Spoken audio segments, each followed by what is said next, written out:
All right, here we are today, and I am recording this amazing, incredible interview with Ken and Lisa. And we already did one actually, like 1.5 months ago, but somehow I lost the video, unfortunately. But today we're going to the safe road.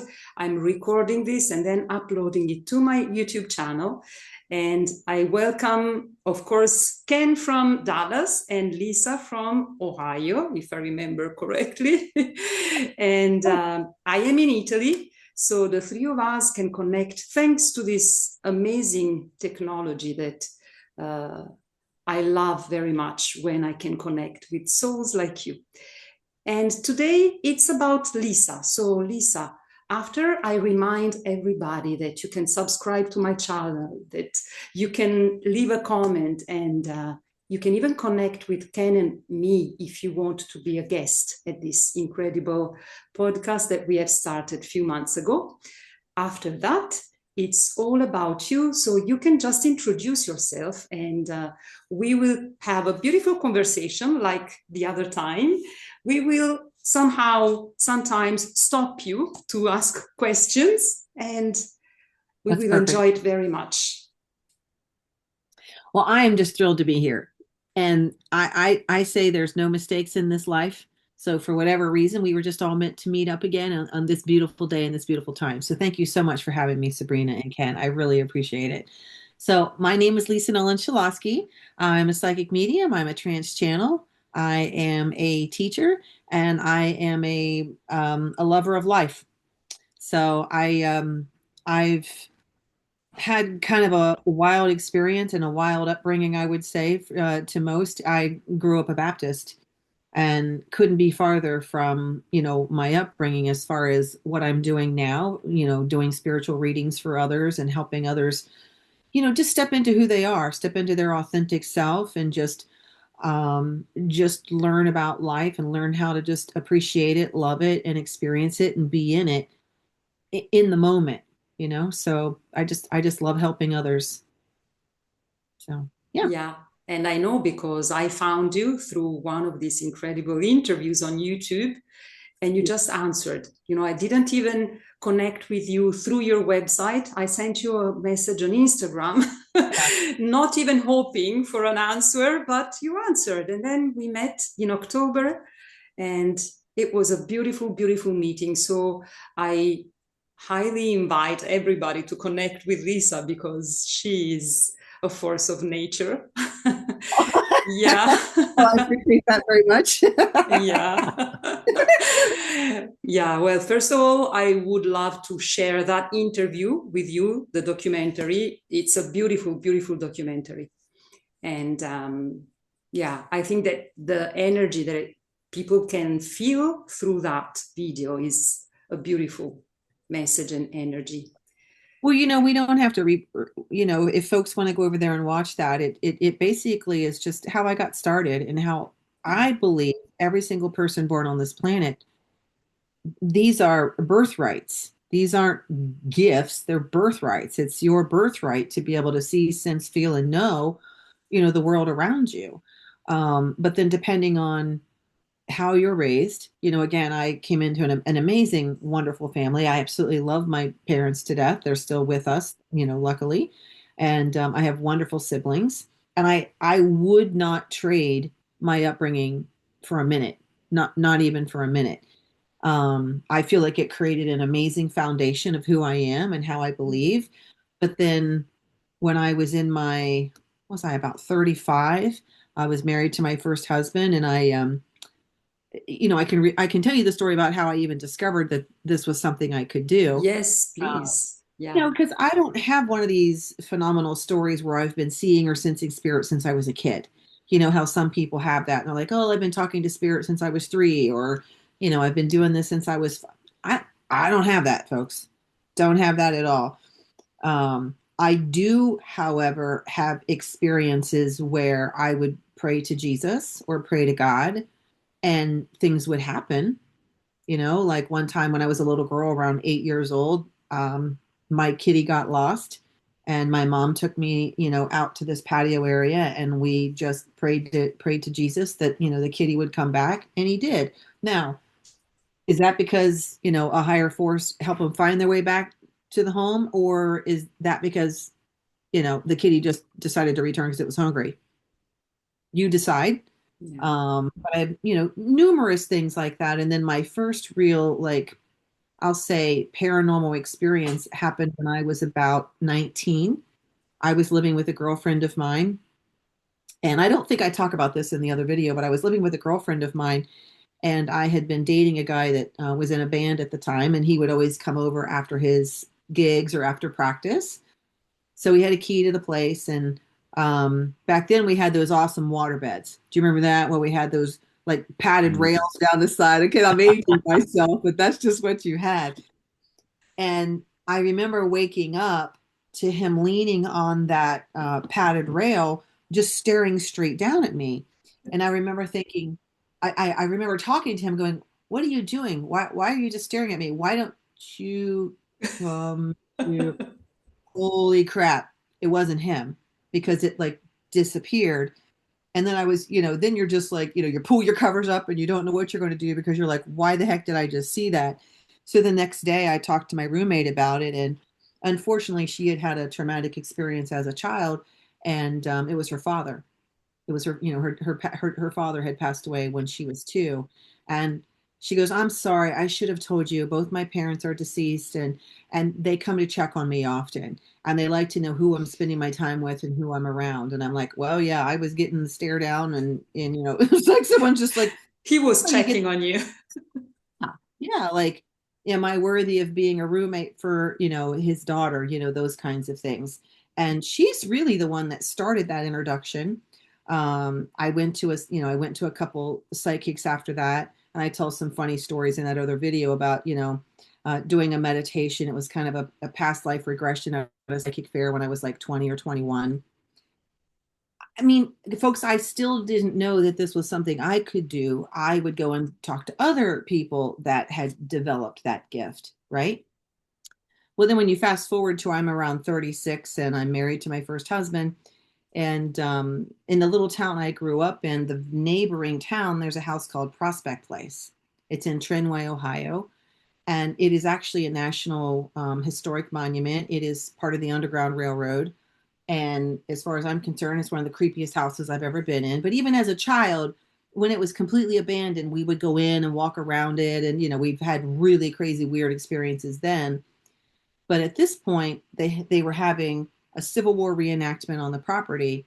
And the gentleman that owns the home is like his great great grandfather was the one who built the home, right? So he has now taken over the house, and he opens it up to ghost hunts and private tours so that he can work towards restoration.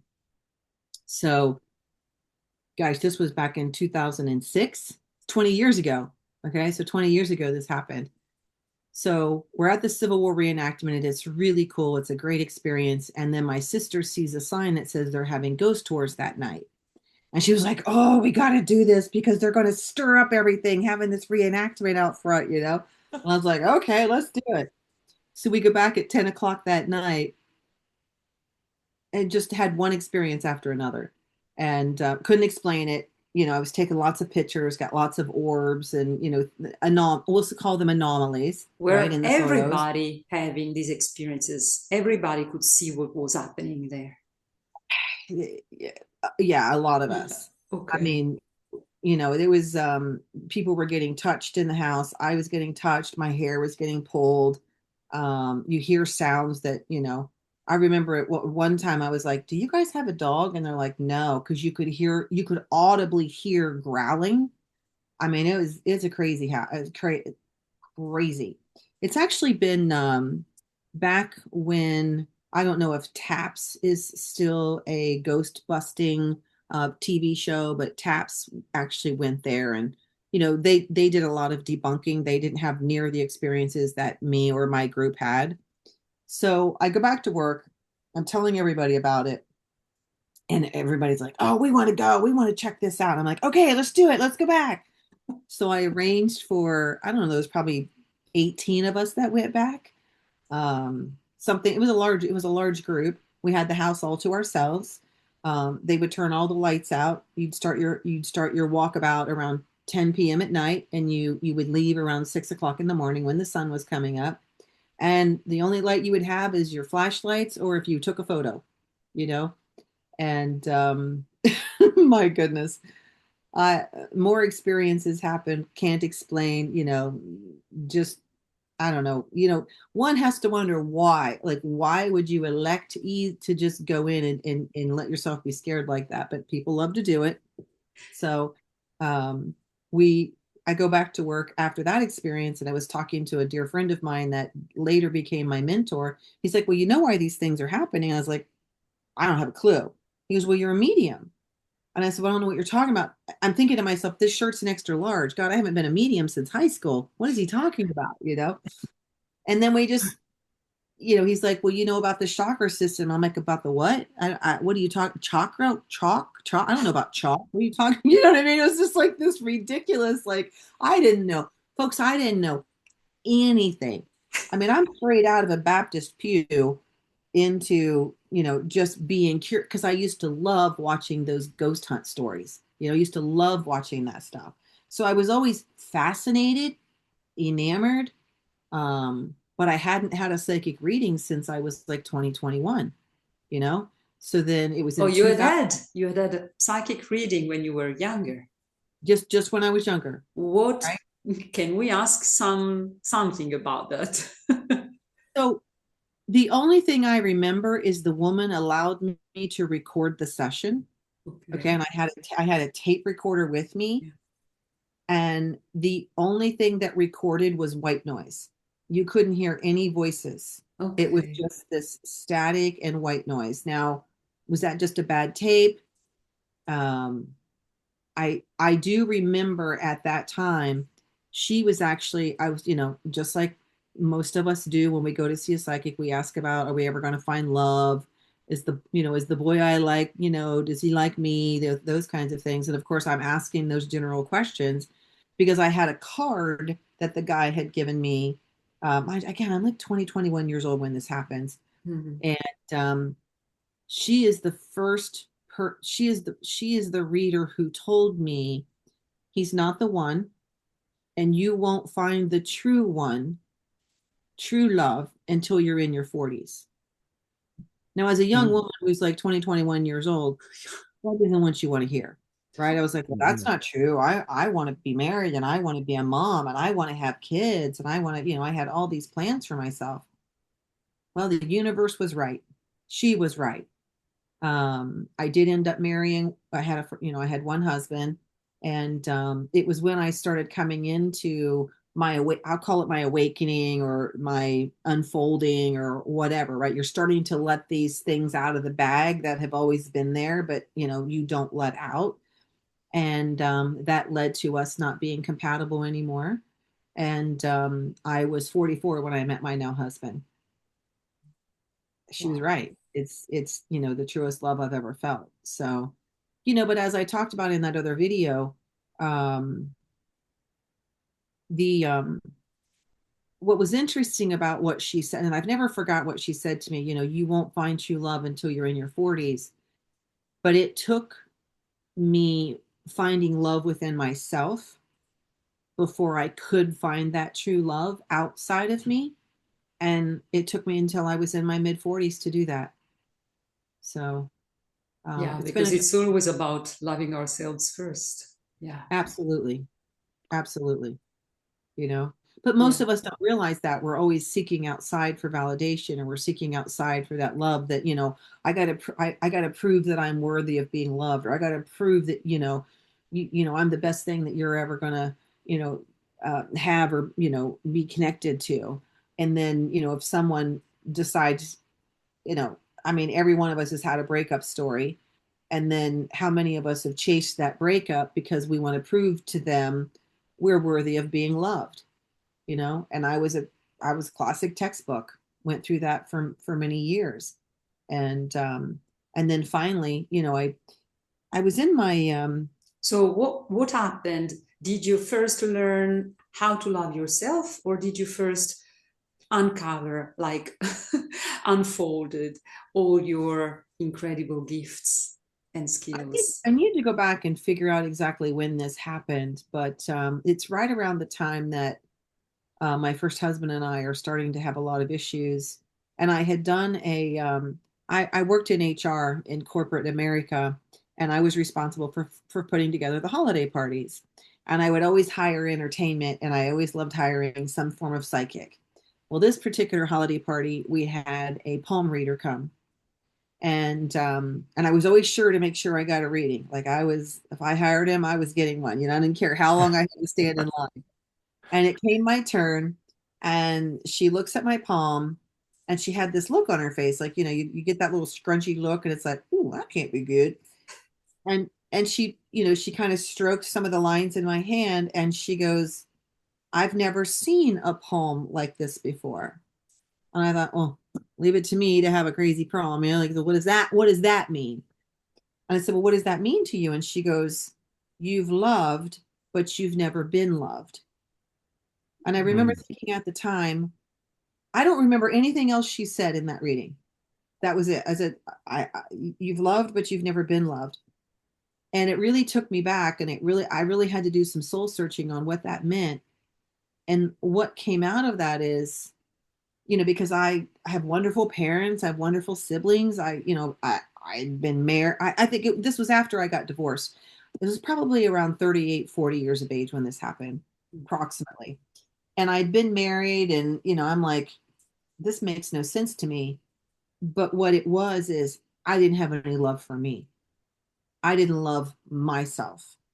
And that's exactly what that was. So then the next, 5 to 7 years was a journey of unfolding, of self-discovery, of taking classes, and, you know, doing just every kind of healing work that someone could do on me, and then learning healing work myself. And to this day, I still utilize all of those tools. So it truly was a journey. And then if anyone's listening and you're trying to find that special someone, it absolutely, it has to start with you having a love of self, before anyone else can love you. And it's not about proving your worth or proving that you're lovable, but it's just knowing that you are. Yeah, absolutely. Wow.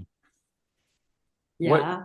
Lisa, what was one of the most, in all the readings that you've done, is there any reading that stands out as profound, that changed your whole scope of what you're doing? Oh, wow. Ken, that's a phenomenal question. I have had so many tremendous opportunities to watch people heal through the communication of spirit. From families losing their children, maybe from a woman desperately wanting to get pregnant and letting her know that it's going to happen, but this is the timeline I see, and you have to honor first. Or from someone, I work with families that have had suicides in their family, and the ages as young as 13 of that happening, and being able to see someone heal and understand, maybe what their loved one was going through, and that it wasn't the family's fault, and things like that. Those are some of the ones that are the most profound for me, is when there's the greatest healing that can, when we can move that needle of healing and hope for the person in the family and things like that. Those are some of my most profound experiences. Yeah. And I want to ask, thank you. And I want to ask you something.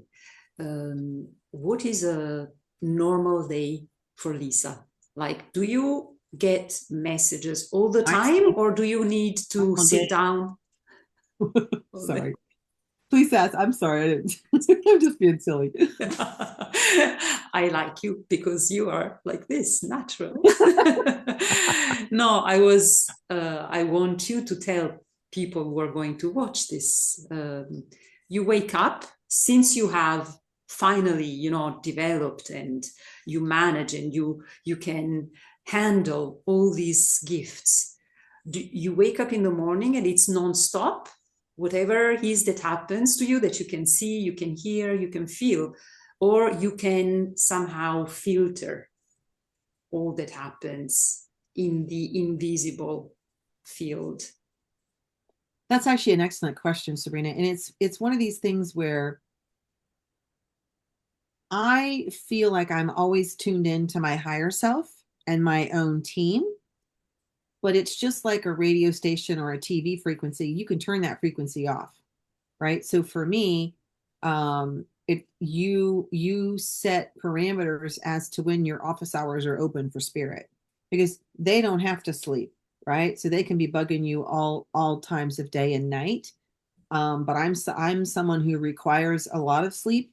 So upon waking, I will usually start to tap in and start practicing with energy as far as like how I want my day to progress. Right before I got on with you guys, I do a chakra balance. I have this beautiful chakra balance kit that I do.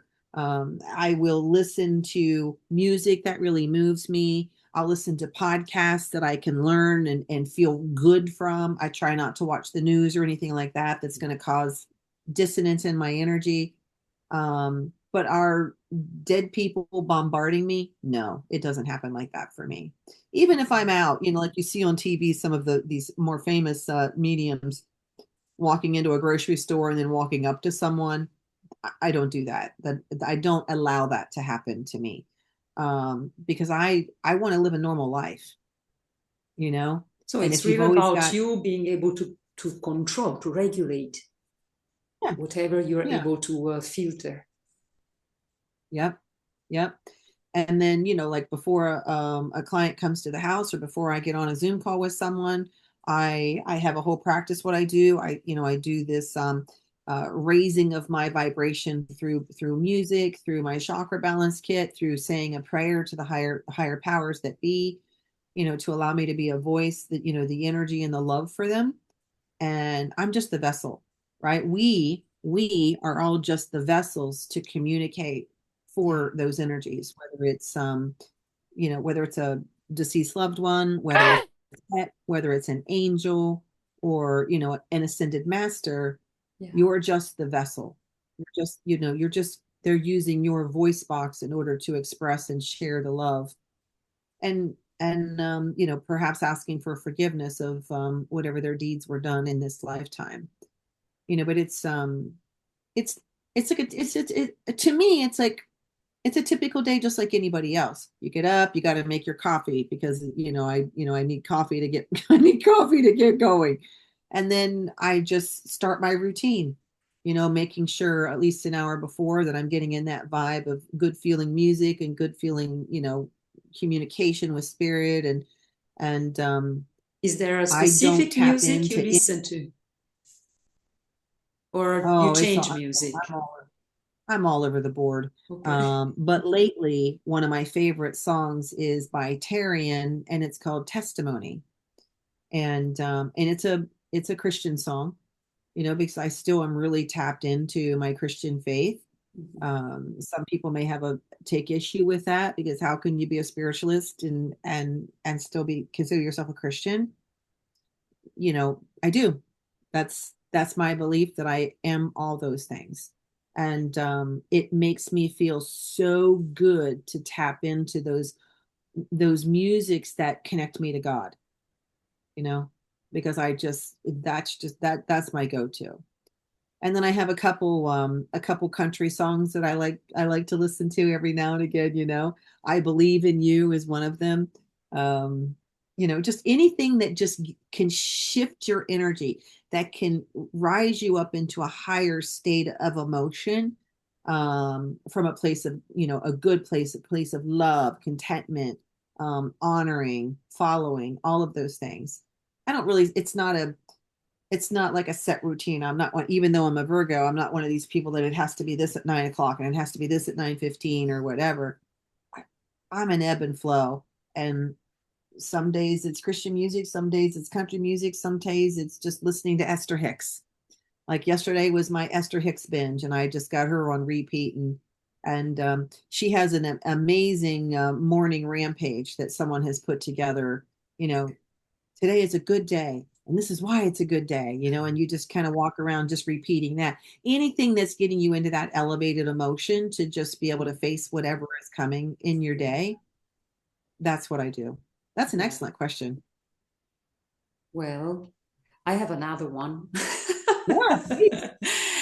And then I leave Ken also ask some other questions. But do you ever wonder, because I do, but I know that you have already the answer. So do you ever wonder when people have the gifts, they can see, they can feel, but they get scared about them and they Oh, don't yeah. want to use them. Mm-hmm. And they don't want to use them, not even to help others. So I don't understand actually why should a soul decide to incarnate to remember that we are much more powerful than just living our day-to-day life. But then the human side decides that that's scary and I don't want to deal with that. That's interesting. That's another really fabulous question, Sabrina, because I actually do have a client that took one of my all-day classes in mediumship. And I saw her probably about a year ago. She came to the house with a friend, and she told me, she goes, I want you to know I did it. I was like, what'd you did? You know, what'd you did? She's like, I did a reading for someone and it literally scared me to death how accurate I was. And she goes, I can't do it, Lisa.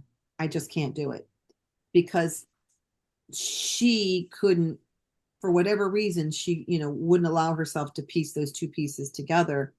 And it doesn't mean you, just because you can doesn't mean you have to, right? But then there's other people that really want to, but don't allow themselves to because they keep themselves blocked and perhaps don't believe based on past beliefs and programming and whatever our clergy has told us. If there's certain videos you'll watch where it's like, you're damned to hell if you communicate with spirit. That's not my belief. So I've been able to make peace with all of those negative thoughts, feelings, or emotions. That was all part of that, process of self-love. And that if I am going to use my voice to help people heal, I can't also be struggling with, is it authentic and real? I know it's real. I know it's true. And I've chosen to be that vessel to help others. But it's not for everyone. Sometimes, and sometimes people will come through my classes and they'll just be like, I just want to do this for me. I don't want to do it for anyone else, but I just want to do it for me. Great. That's fantastic. But learn how to tune in, learn how to turn on your senses so that it just, number one, keeps you safe.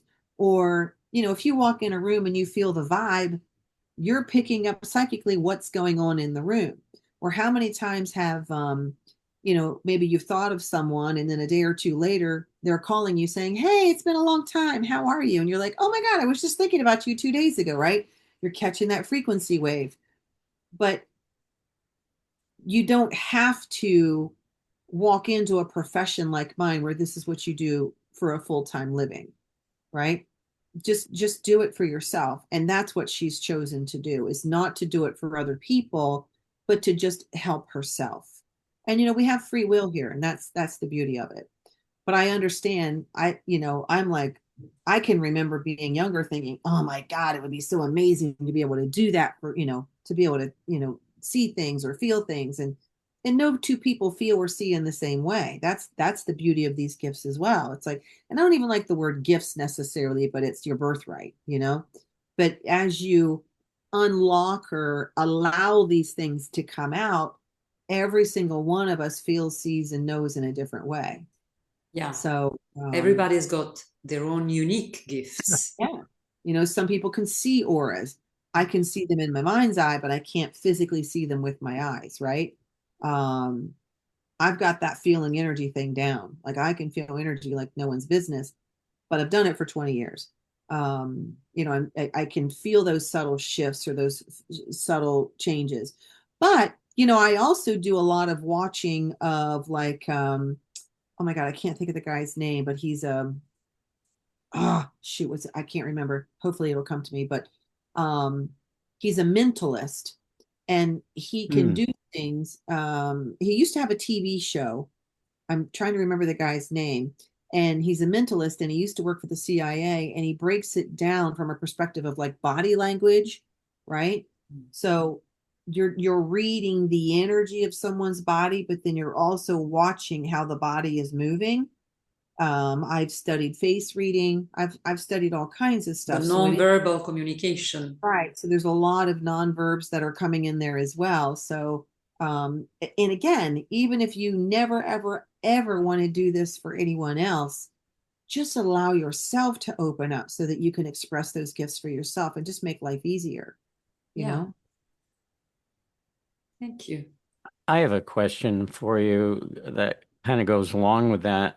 Some people I find have the fear of connecting with something that's negative or bad in an experience like that. They've seen one of the old movies where they're using a Ouija board or something and something bad is happening because of that.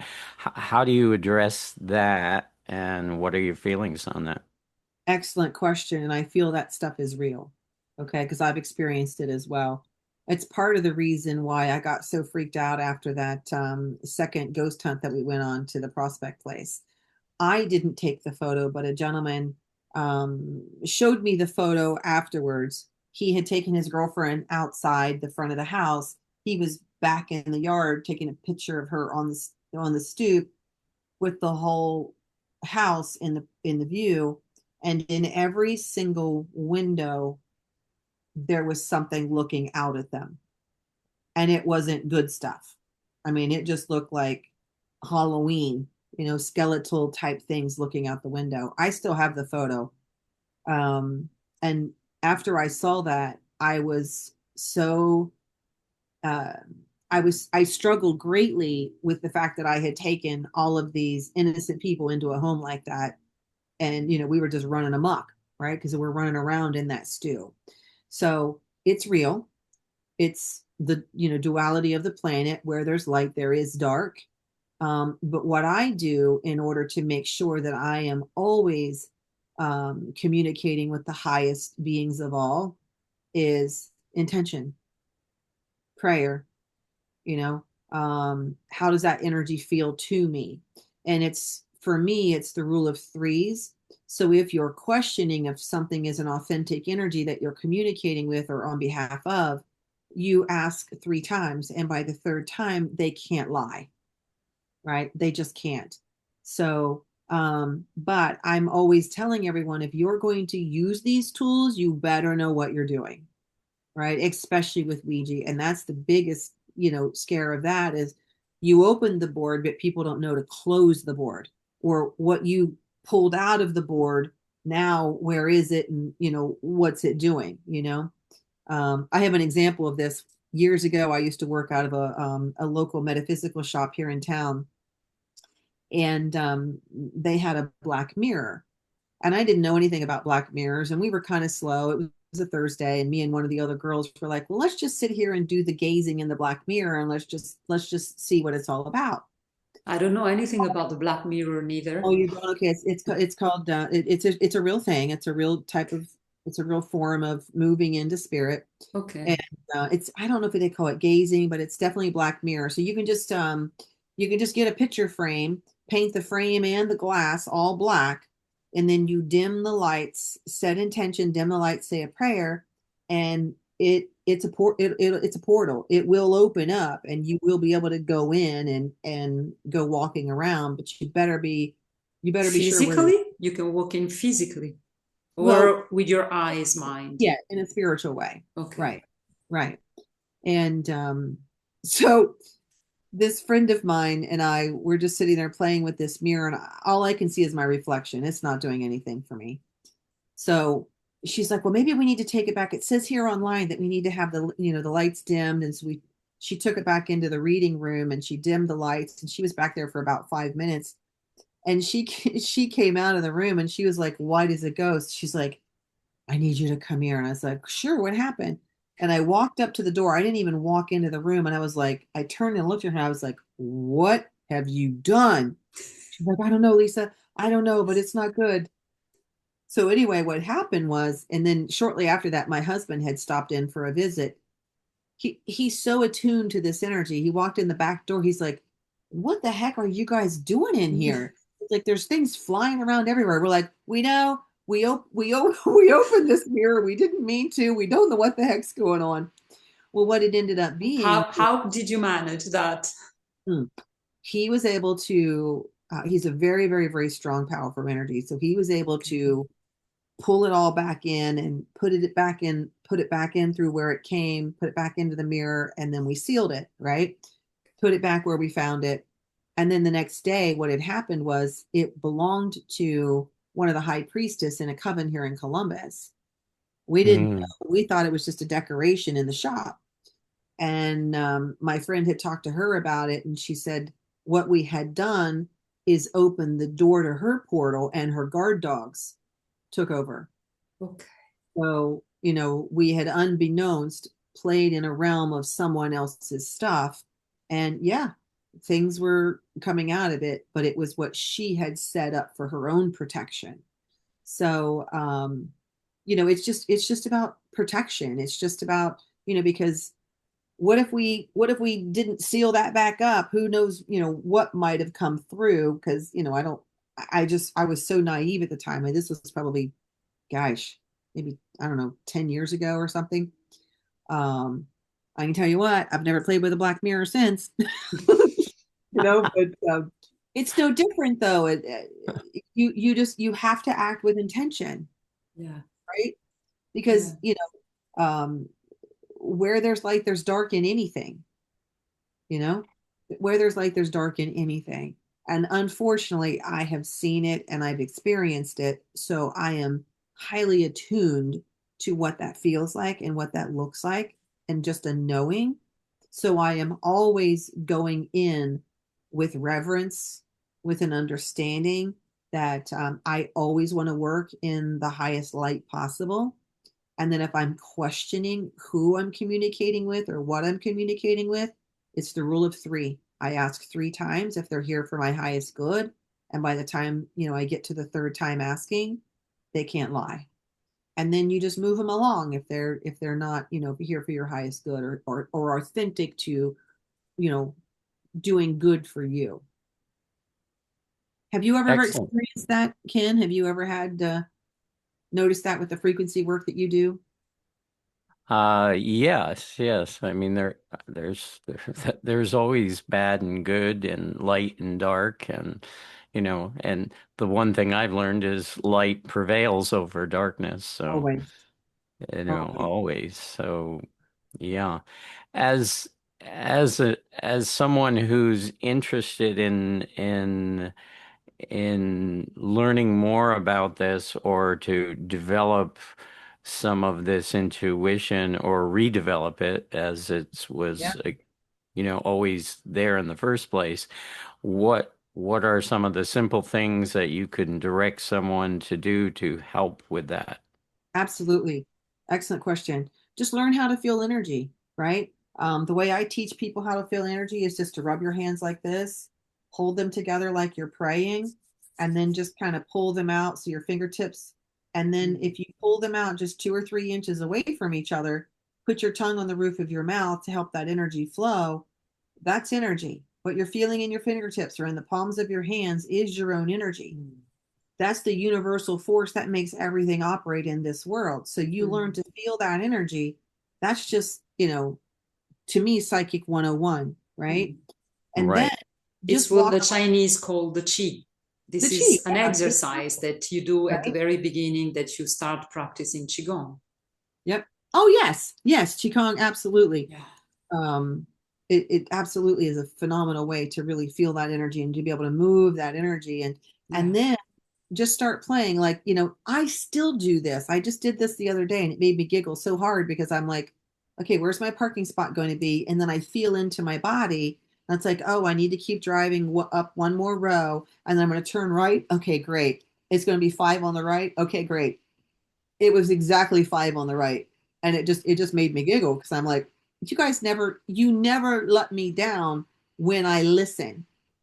But when my hard head tries to, to override what spirit's trying to say, that's usually when things go awry. You know what I mean? But these are just simple Absolutely. things. Using what they call Zenner cards. I don't have them with me. I usually have them sitting back here, but they're little cards that have like a plus sign, a squiggly line, a circle, a triangle, a square, those kinds of things. Hold the card in your hand and then try to envision what that card is and then just turn it over. Or like I have a deck of playing cards here. You can do this with just playing cards. Shuffle them all up, hold them in your hand, and one at a time try to determine, is it going to be a heart, a club, a diamond, a spade? And then the ones you get right, put in your right pile, and the ones you didn't, put in a pile that you're going to shuffle again and keep going until you get it. I mean, there's so many different ways that you can practice this, right? Yeah. Call a friend and say, okay, don't tell me where you are in your home, but stay put. Okay, don't move, just stay put. And then try to figure out where they are, right? Because you know what your bedrooms feel like, you know what your living room feels like. Where do you feel like you just went in your home? And you can say, okay, you're on the second floor because I feel myself going upstairs and I had to turn to the left to get to my bedroom, and you're standing in the middle of the bedroom and you're like 2 feet from the bed and you just took the sheets off the bed. And it's called psychic seeing, right? Or it's a process of like, it's not technically remote viewing because remote viewing is a real technical, drill down of things. And it has a whole protocol of how it's done. But what I have termed psychic seeing is just being able to peer in, because everything's just energy, and you just sense where your body is in time and space and put it in the time and space of wherever the person is you're talking to, and then try to move about and see if you can figure out where they are in their home, or what are they wearing today, or just little things like that. Make it up, make it up, Because have it's some. always about playing with it. Yeah, it's just playing. It literally is like turning yourself back into a 5-year-old and letting your imagination run wild and have fun. Right? Have I somebody, love it. make a set of index cards that you write January, February, March, all the way through December, and just practice with just getting the month correct. Right? And then celebrate all those little wins. But if you can learn how to feel energy, that is to me 90% of the battle, because then you can feel the impressions of how things feel. I just taught a development circle last night, and it's like everyone has, spirit's always going to work from your frame of reference. So your frame of reference, where you live, Sabrina, is going to be different than where you live, Ken, is going to be different than where I live, based on topography and seasons and the way we were raised. So when things are coming through for you, they're going to make sense to you, and then you have to take that image or that message or that feeling, and you have to change it into how it works for you from your frame of reference, right? So the color yellow for me is going to represent something completely different to either of you. You know what I mean? Because yellow represents my grandpa, and it just brings me so much joy and love, and I just love the color yellow.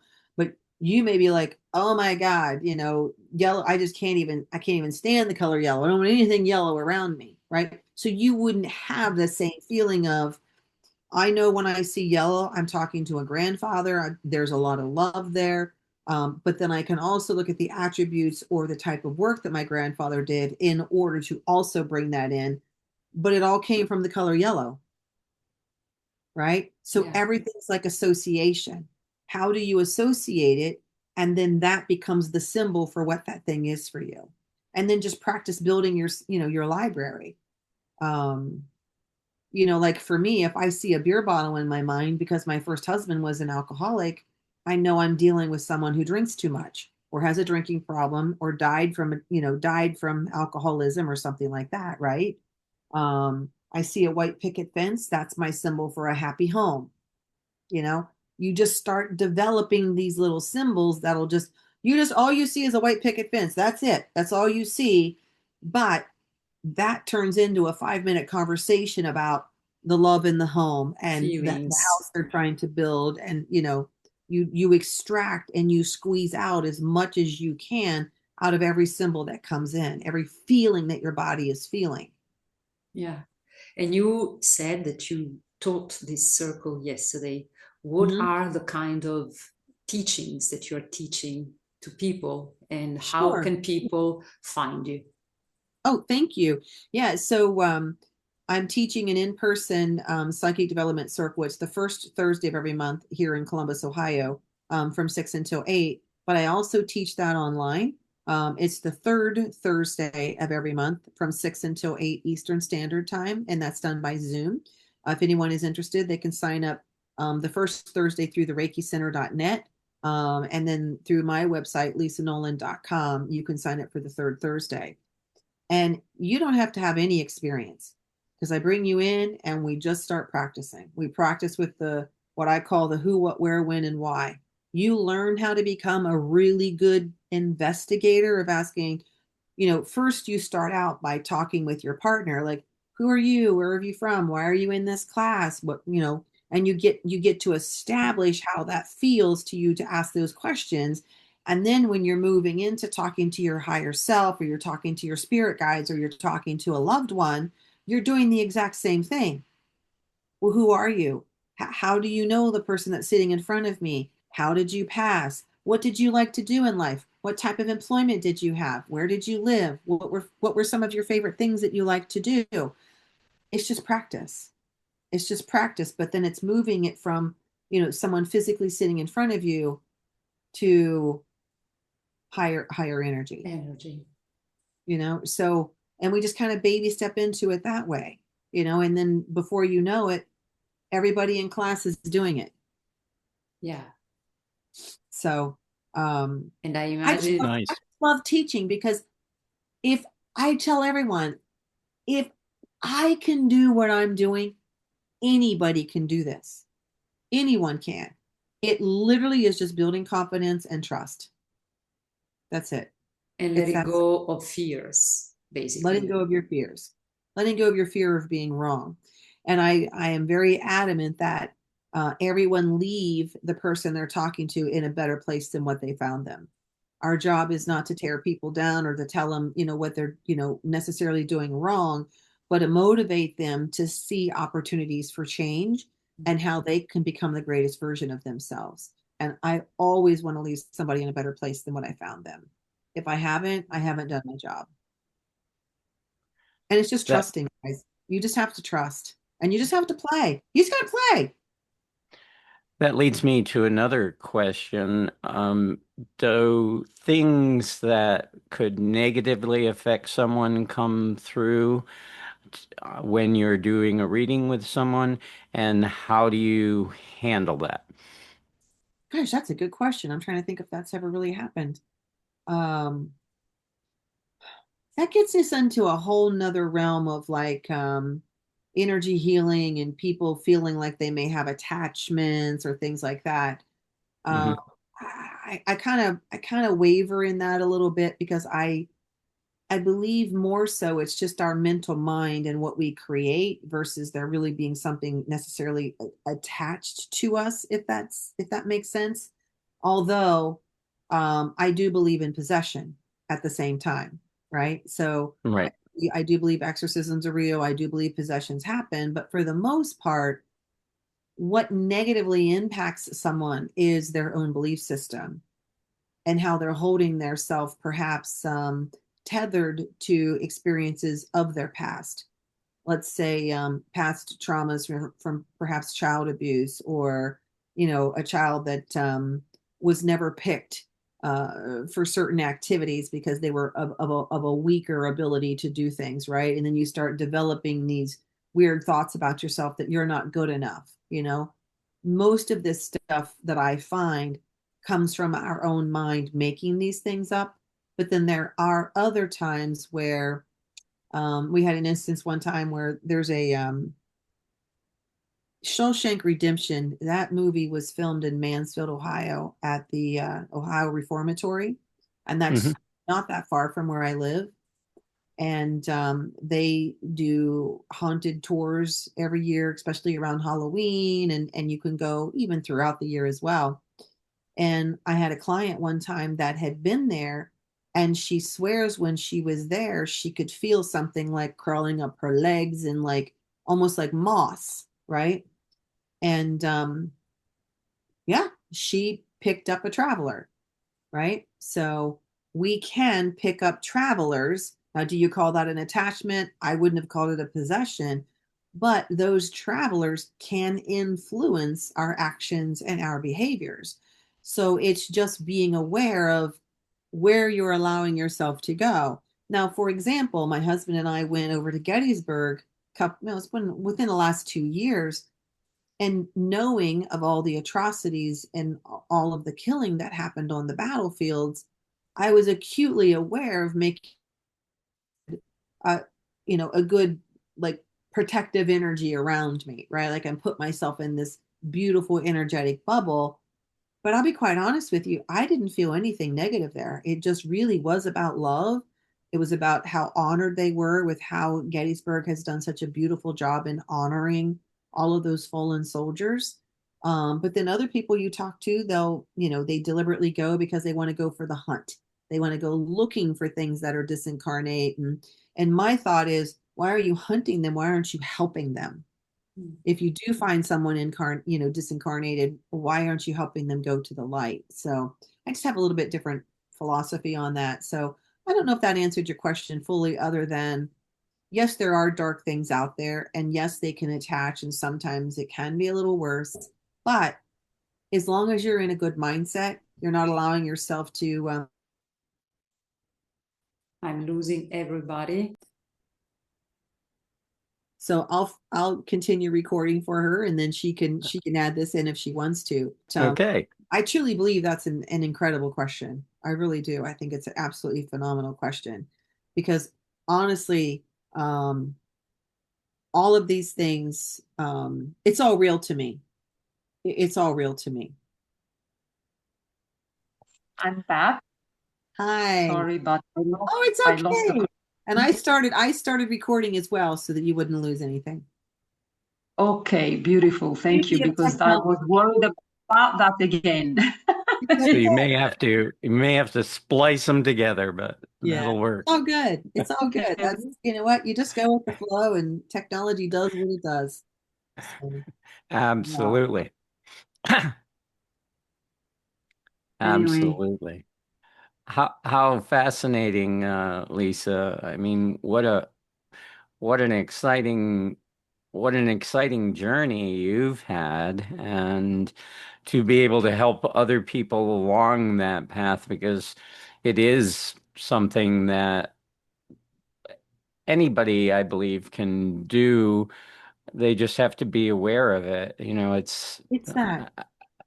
When I manifest stuff, I always ask for the manifestation that I recognize what's coming to me so I can take action on it.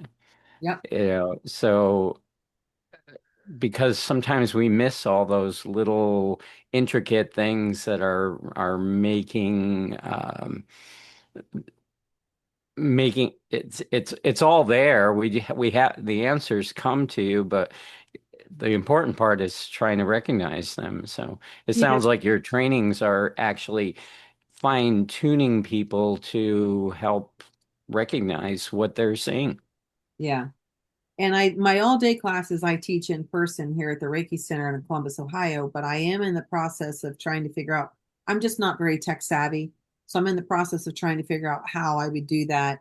My Zoom classes for the circles are working beautifully. So that was kind of my testing ground for, can I do this? Can I do this online? So now it's just me trying to figure out how I'm taking my 8-hour class and squeeze boxing that down into maybe a 6-week course online or something like that, so people don't have to sit behind a computer for 8 hours, Right. in a block of time. So I hope to have something out very soon with something like that, so more people can understand this is just you getting out of your own head. Honestly, it truly is that simple.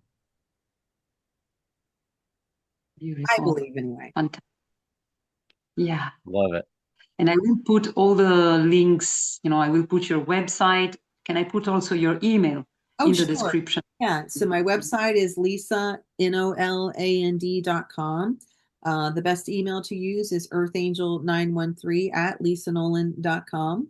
And I'm also on Instagram and Facebook and Twitter. So, yeah. Absolutely. We will do that. Lisa, I think that we had the most beautiful conversation. And there's so many we things can also go for this time. Yeah, there are so many things, I could keep here for hours. So, but this gives you the opportunity, and us as well, to invite you again and to talk more about many other beautiful topics. Yeah. Yes, I would be honored. You guys are just, I love the questions you guys have come up with, because they're actually questions I'd never been asked before. So they were excellent. So thank you very much, because it helps me, really kind of go searching. I never really thought about that like that. So that's really, that was very helpful for me as well. But for everyone that is still tuned in and listening, just play, just have fun, just practice, and just let go and just be a kid again. That's exactly what you need to do in order to allow this energy to come. So beautiful. I appreciate both of you so much. Thank you. No, thank you. Thank you, Ken, as well. And now I will be living the rest of my day very happily, very grateful, enjoying all the beautiful things that you have shared, and looking forward to seeing you again. That sounds great.